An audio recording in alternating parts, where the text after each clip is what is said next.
Anak nakal ini tiba-tiba mengeluarkan sebuah pisau.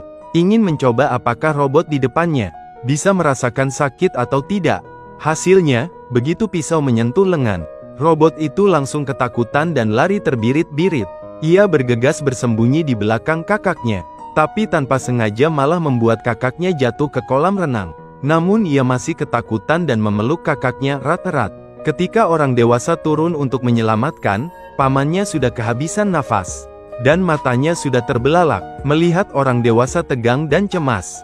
Baru robot itu tahu, kali ini dia telah menyebabkan masalah besar. Untungnya pada akhirnya pamannya bisa diselamatkan. Tapi keesokan harinya, ibu masih menggunakan alasan pergi berkemah untuk memancing anak robot keluar. Ketika anak itu gembira menggelar karpet, ibunya tiba-tiba berkata ingin dia tetap di sini, agar dia bisa berteman dengan Teddy beruang robot, tinggal bersama di hutan ini. Anak itu langsung panik. Dia memohon pada ibunya berkata, setelah ini dia tidak akan makan bayam lagi, juga tidak akan memotong rambut ibu, apalagi menyeret kakak laki-laki ke dalam air. Tapi tidak peduli bagaimana kamu meminta maaf atau berpegang teguh, ibu tetap meninggalkanmu sendirian dan pergi. Meskipun ibu juga tidak tega, tapi karena kejadian anak lelaki hampir tenggelam, hingga hampir saja kehilangan nyawa waktu itu, semua orang dalam keluarga tidak bisa menerima anak laki-laki itu robot lagi. Tapi ibu tidak mau membawa dia kembali ke pabrik untuk dihancurkan, hanya bisa meninggalkannya di hutan yang jauh dari pemukiman ini. Anak laki-laki robot David ditinggalkan. Lagi berpikir semua hal ini terjadi, itu karena kamu bukan orang sungguhan. Kamu memutuskan untuk mencari peri biru. Dalam cerita yang ibu ceritakan, jika peri biru dapat mengubah patung kayu menjadi orang sungguhan, maka pasti dia juga bisa membantumu. Tapi hutan ini tidak seperti apa yang terlihat dari luar. Itu juga penuh dengan kejahatan seperti masyarakat manusia. Dalam kegelapan yang pekat, sebuah truk mendekat ke arah David. Sampah dalam truk itu dibuang ke hutan. David melihat lebih dekat baru menyadari, itu adalah bagian-bagian tubuh robot.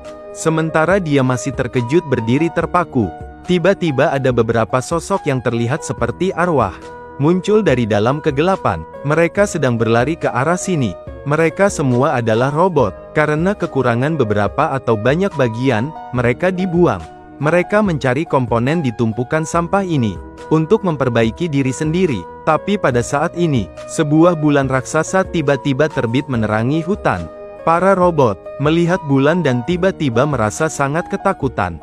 Mereka tidak mencari suku cadang lagi, berlomba-lomba untuk melarikan diri. Teddy Bear juga segera memanggil David yang masih berdiri bengong untuk segera mengikuti mereka. Mereka berlari ke kawasan pemukiman yang ditinggalkan. David dan para robot bersembunyi di dalam sebuah rumah, tapi masih tertangkap oleh sebuah jaring besar. Jaring itu perlahan diangkat ke bulan. Teddy Bear yang sedang memegang jaring itu tanpa sengaja terlepas dan jatuh. Meskipun tubuhnya terluka, dia masih segera bangun dan mengejar bulan. Bulan ini milik sebuah organisasi swasta, khusus menangkap robot ilegal. Robot yang tertangkap oleh mereka akan dibawa ke suatu tempat. Tempat ini terlihat seperti dunia penuh warna, kombinasi arena Romawi kuno, dan pertunjukan musik rock modern. Tetapi sebenarnya, adalah tempat pembantaian robot. David dan robot lainnya terkurung dalam sebuah sangkar besi yang sangat besar. Menonton robot di arena dibakar, dipotong dua dengan gergaji mesin, terkikis oleh asam pekat. Sementara manusia yang menonton itu malah terlihat gembira tak terkendali. David, ketakutan, menggenggam erat tangan robot pria di sebelahnya, karena ia tahu bahwa ia juga akan segera dibawa ke sana. Seorang robot tua mengulurkan tangannya, menepuk bahu robot koki di depan. Bantu aku mematikan sensor rasa sakitnya, bisakah? Anda sebenarnya adalah robot, bisa menambang di kegelapan malam, hanya karena lampu penerangan rusak. Jadi Anda ditinggalkan manusia dengan kejam. Percikan api menyala menyilaukan mata. Kemudian Anda dipotong menjadi banyak bagian. Pertunjukan yang kejam seperti itu, malah membawa kegembiraan yang gila bagi penonton. Beruang Teddy yang ditinggalkan juga telah berlari ke tempat ini.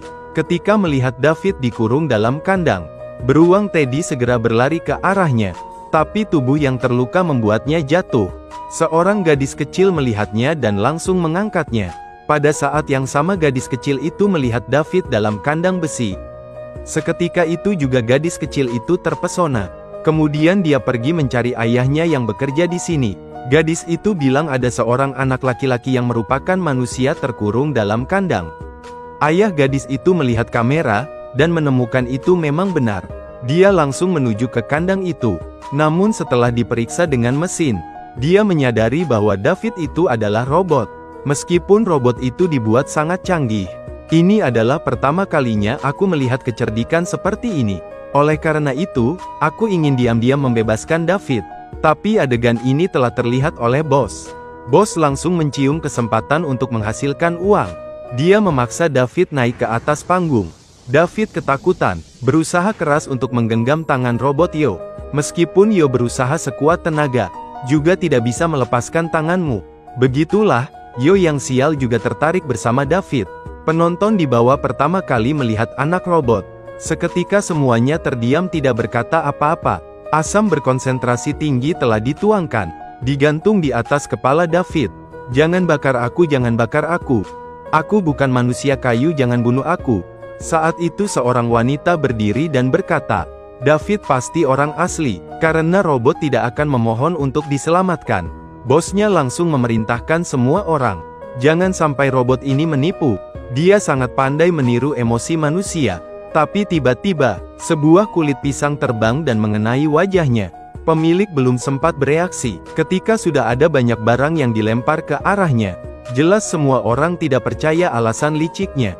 Situasi menjadi kacau seketika. Dow diam-diam memanfaatkan kesempatan untuk membawa David pergi. Teddy Bear di belakang juga cepat mengikuti. Seharusnya dia bisa ikut dengan gadis itu, menjalani hari-hari yang damai. Tidak tahu kenapa, dia memilih jalan yang lebih berbahaya ini. Robot Yo juga adalah robot yang punya perasaan. Tujuan dia diciptakan adalah untuk membantu wanita mengatasi kesepian. Oleh karena itu, sepanjang hidupnya dia berada di tempat hiburan. Tapi dalam suatu kesempatan saat melayani, pelanggan Yo ditarget pembunuhan oleh suaminya. Dan dia bahkan menyalahkan Yo. Menurut hukum, robot yang menyakiti manusia harus dihancurkan. Untuk menghindari pengejaran polisi, Yo mulai hidup mengembara sejak saat itu. Sekarang kamu juga tidak punya tempat untuk pergi. Jadi ketika David bilang dia mau mencari peri biru, saya bilang ke David ada tempat yang sangat ajaib. Di sana ada banyak peri yang berbeda-beda. Tapi David tidak menyangka bahwa saya malah membawanya ke Red Light District. Memang banyak wanita di sini, tapi tidak ada satupun yang merupakan peri biru yang David cari.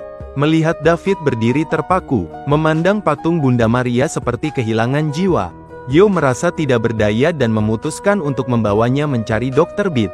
Tidak disangka, dokter ini ternyata adalah sebuah mesin, yang kamu harus bayar untuk mendapatkan pelayanannya. Yo dan David 6, dengan susah payah mengumpulkan cukup uang untuk meminta saran darinya. Setelah itu, dokter tersebut memberitahu mereka di suatu tempat di ujung dunia.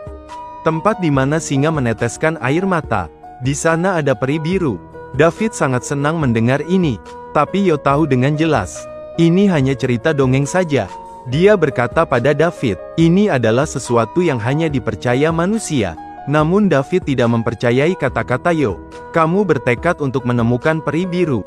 Karena hanya dengan begitu, kamu bisa membuat ibumu terus mencintaimu. Ibumu mencintaimu karena kamu bekerja untuknya. Seperti aku bekerja untuk klienku. Yo berkata kepada David bahwa manusia tidak baik. Mereka memegang kendali hidup dan mati atas robot. Bahkan jika robot membuat kesalahan kecil saja, juga akan segera dihancurkan. Aku menyuruh David bersembunyi di sini dengan aku. Karena perubahan yang semakin buruk dari kondisi lingkungan bumi saat ini, manusia akan segera dimusnahkan. Saat itu tiba, robot cerdas. Mereka akan menjadi penguasa dunia ini. Tapi aku tidak tahu bahwa David, sekeras apapun kamu berusaha. Selamat tinggal Yo. Setelah bicara, David diam-diam pergi sendiri. Yo melihat itu dan segera mengejarnya. Namun ketika dia sampai di pintu, tiba-tiba banyak polisi muncul. Yo tahu mereka datang untuk menangkapnya. Dan sekali ditangkap, nasibnya hanya satu. Melihat Yo dibawa pergi, David memperhatikan pesawat, tanpa ada yang mengemudi di samping. Ketika tidak ada yang memperhatikan, dia diam-diam mendekat. Meski dia tidak tahu cara mengemudi, dia tetap menekan tombol start. Seketika pesawat mulai terhuyung-huyung, menabrak di sepanjang jalan. Orang-orang melarikan diri ke segala arah, membuat jalanan menjadi kacau. Yo juga memanfaatkan kesempatan ini untuk melarikan diri. Ketika mengetahui orang yang menyelamatkannya adalah David, dia segera mengambil sebuah keputusan. Dia ingin pergi bersama anak laki-laki bodoh ini untuk melakukan sesuatu yang sama-sama bodoh. Tujuan, Manhattan.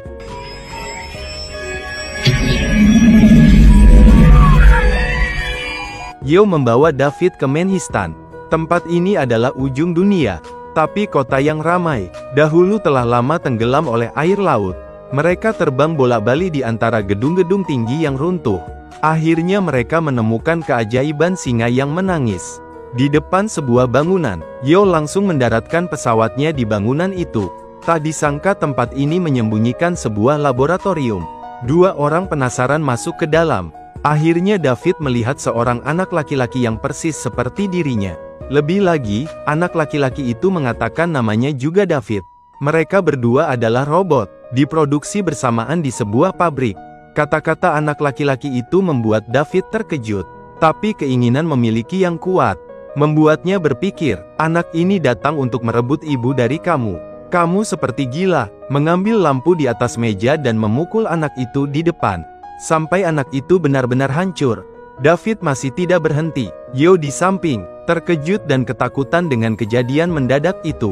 Dia benar-benar tidak bisa percaya, sebuah robot malah memiliki kemarahan seperti manusia. Dia langsung membawa teddy bear lari. Pada saat itu, seorang pria parubaya muncul untuk menghalangi David. David juga menyadari bahwa ini adalah profesor yang menciptakannya. Dia buru-buru bertanya di mana peri biru. Profesor berkata tidak ada peri biru. Itu hanya sebuah cerita dongeng belaka. Dia berkata kepada David, berita itu datang karena dia menggunakan si dokter tahu segalanya itu untuk mengirim pesan kepadamu. Dia ingin memeriksa, apakah robot itu bisa dikendalikan oleh cinta, apakah karena mimpi dan ketekunan sehingga berjalan di jalan yang berani atau tidak. Fakta membuktikan, David telah berhasil. Ini benar-benar sebuah keajaiban. Tapi setelah mendengar ucapan itu, David tak bisa merasa senang sama sekali. Pikirannya sangat kacau. Tanpa sadar, dia berjalan ke laboratorium di sebelah. Di sana dia melihat banyak versi dirinya yang lain. Akhirnya dia juga mengerti, kamu hanyalah sebuah robot, yang dapat dibuat kembali kapan saja. Meskipun cinta kamu itu nyata, tapi kamu bukanlah yang nyata. Tak heran ibu membuangmu, tanpa rasa penyesalan sedikit pun. Sekarang, dunia emosionalmu perlahan runtuh. Rasanya seperti kamu sudah tidak punya motivasi untuk hidup lagi. Tubuhmu mulai condong ke depan. Lalu kamu jatuh dari gedung tinggi, hancur ke dalam lautan yang dingin. Tapi pada saat tenggelam ke dasar laut, matamu yang suram tiba-tiba melihat cahaya. Saat kamu mengulurkan tangan, ingin menyentuhnya, Yo menerbangkan pesawatnya untuk menyelamatkan kamu. David bersemangat berbicara kepada Yo. Kamu sudah melihat peri biru di bawah sana. Tapi Yo belum sempat bereaksi. Polisi datang menangkapnya telah menggunakan magnet untuk menariknya. Yo tahu ini adalah perpisahan. Mungkin mereka tidak akan pernah bertemu lagi. Sebelum pergi, dia berkata kepada David, ketika kamu menjadi manusia sungguhan dan tumbuh dewasa, maka harus berbicara kepada para gadis bahwa robot Yo pernah ada di dunia ini. Setelah itu, dia menggunakan seluruh kekuatannya untuk menekan tombol penyelaman pesawat. Saya pernah ada. Sangat cepat, pesawat itu menyelam ke dasar laut. Di sini, David telah melihat boneka kayu dalam cerita dongeng itu. Kamu meniti setiap tangga naik. Cahaya dari pesawat itu menyinari. Akhirnya peri biru muncul di depanmu. Kamu berdiri terpaku melihat peri biru itu cukup lama. Sampai sebuah kisi-kisi baja raksasa menimpa pesawat tersebut. Baru David sadar kembali. Pikirkan tujuanmu mencari peri biru. Kamu mulai berdoa dengan tulus, memohon padanya, berharap dia mengubahku menjadi manusia sungguhan. David saat itu sama sekali tidak sadar bahwa dia akan terbebani oleh harga itu, dan harus tinggal di dasar laut selamanya. Dia terus berdoa kepada peri biru itu, sampai kekuatannya habis dan cahaya itu padam. Sampai bunga aster jatuh, perlahan-lahan mati. Dalam sekejap dunia telah berubah, nak. Mereka telah menyelesaikan misi mereka, menjadi sebuah kenangan fosil. Di alam semesta ini, seluruh dunia ditutupi oleh salju dan es. Ini adalah era di mana hanya robot yang bertahan hidup. Sebuah pesawat luar angkasa sedang mencari jejak manusia zaman dahulu, menemukan sebuah pesawat terbang tua yang tertimbun salju. Robot cerdas menemukan David dan beruang Teddy di dalamnya. Mereka telah membangunkan anak lelaki itu dan beruangnya. Tak disangka hal pertama yang David lakukan setelah bangun adalah pergi ke samping peri biru dan meneruskan ketekunannya selama 2000 tahun. Tapi setelah peri biru dilepaskan, tiba-tiba berkeping-keping melihat pecahan-pecahan itu jatuh ke tanah. Mimpi David pun hancur berkeping. Robot itu membaca ingatan David. Mereka menemukan di mana ada banyak gambar berharga tentang manusia. Ini sangat penting bagi para arkeolog seperti mereka. Sekaligus mereka juga menemukan dalam hati si bocah robot kuno ini ada sebuah keinginan yang sangat kuat. Para robot cerdas sejenak tergerak rasa kasihannya. Mereka memutuskan untuk memberi David sebuah hadiah. Ketika David sadar, dia mendapati dirinya kembali ke rumah lamanya. Dia segera berlari kegirangan mencari ibunya. Namun dia melihat peri biru lain di dekat jendela. Dia segera mendekatinya memohon agar dia diubah menjadi manusia sungguhan. Namun peri biru mengatakan bahwa dia tidak bisa melakukannya. Dia berkata kepada David, 2000 tahun yang lalu, ibu kamu sudah tidak ada di dunia ini lagi. Informasi mendadak ini membuat David sangat terpukul. Dia bertanya apakah ada cara untuk menghidupkan kembali ibunya. Peri itu berkata, dia bisa membangkitkan ibumu, berdasarkan sesuatu yang tersisa dari dirinya. Tetapi dipengaruhi oleh orbit waktu, manusia yang dihidupkan kembali hanya hidup selama 1 hari saja. David sama sekali tidak memiliki apa-apa yang berkaitan dengan ibu. Meskipun hanya 1 hari bersama ibu, ia juga tidak bisa mendapatkannya. Pada saat itu, Teddy Bear di sampingnya melangkah maju dan menarik-narik celana David. Kemudian ia merobek perutnya sendiri dan mengeluarkan segenggam rambut.